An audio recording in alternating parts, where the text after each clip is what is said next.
बढ़ती महंगाई और महिला अपराधों को लेकर समाजवादी पार्टी की महानगर उपाध्यक्ष एवं सामाजिक कार्यकर्ता समयून खान ने राष्ट्रपति के नाम 4 सूत्रीय ज्ञापन भेजा। ज्ञापन में पेट्रोल, डीजल, घरेलू गैस और कमर्शियल सिलेंडर की बढ़ती कीमतों की चिंता जताते हुए कहा है कि महंगाई ने आम आदमी की, मजदूर और छात्रों के, छोटे व्यापारियों की कमर तोड़ दी है। इसके साथ ही उत्तर प्रदेश में बढ़ते महिला अपराधों का मुद्दा भी उठाया गया। समयून खान ने कहा कि महिलाओं और बेटियों की सुरक्षा सुनिश्चित करने के लिए सरकार को ठोस कदम उठाने चाहिए। ज्ञापन में गैस सिलेंडर के बढ़े दाम वापस लेने और पेट्रोल, डीजल सस्ता करने, कमर्शियल सिलेंडरों की कीमतें घटाने और महिला अपराधों पर प्रभावी रोक लगाने की मांग की है।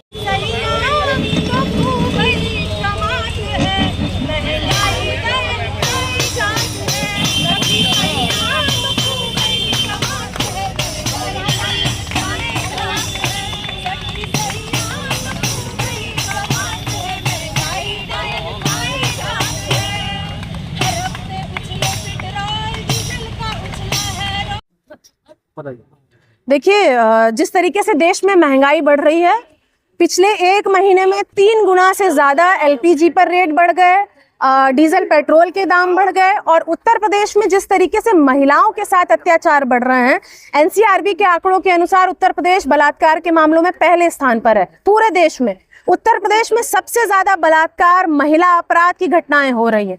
तो आज हम सब लोग, सारे भाई बहन, हम सब पीड़ित समाज जो है, मिल करके केंद्र सरकार और उत्तर प्रदेश सरकार को ये दिखाना चाहता है, उनको ये बताना चाहता है कि अब आपकी नीतियां पूरी तरीके से फेल हो चुकी हैं। अब आपकी नीतियां इस तरीके से विपरीत हो चुकी हैं कि आम जनता का जो है वो जीना दूभर हो गया है। आपने महंगाई इस हद तक बढ़ा दी है कि लोग मजबूर हो गए हैं एक वक्त खाने के लिए। सोचिए, ऐसी दशा में जहां पर आप आकर के आह्वान कर रहे हैं कि जनता से कह रहे हैं कि आप सिर्फ एक वक्त खाना खाइए, पंखा मत चलाइए, पानी कम पिए, तेल कम डालिए खाने में, गाड़ी मत चलाइए, हवाई जहाज में मत बैठिए, विदेश यात्रा मत करिए। ऐसे में आप ये कल्पना करते हैं कि आप विश्वगुरु बनने की बात कर रहे हैं। कौन सा विश्वगुरु कहता है अपनी जनता से कि एक टाइम खाना खाइए? आप ये बात करते हैं कि विपक्ष जो है हमारी बहन बेटियों का मंगलसूत्र छीनने का काम करेगा। उसके थोड़े ही दिन बाद आप आकर के जनसभा में कहते हैं कि चाहे कितना भी बड़ा वैवाहिक कार्यक्रम क्यों ना हो, आपको सोना नहीं खरीदना है। तो जो महिलाओं के मंगलसूत्र का दुश्मन है वो कौन है? आप हैं, भाजपा सरकार है। और हमेशा से है कि भारतीय जनता पार्टी पूंजीवादियों की सरकार है और आम जनता, जो पीड़ित समाज है, शोषित समाज है, वंचित समाज है, उसकी दुश्मन ये भारतीय जनता पार्टी है। और ये साबित हो गया है जिस तरीके से महंगाई बढ़ाई है भारतीय जनता पार्टी ने। हम ये मांग करते हैं कि अब ये समय आ गया, आप अपने बढ़े हुए दामों को वापस लीजिए, अन्यथा आम जनता सड़कों पर आ जाएगी और आपको आपकी कुर्सी से खींच कर नीचे उतारने का काम करेगी। केंद्र सरकार लगातार जो है गरीबों को गल्ला दे रही है, उस पर क्या करें?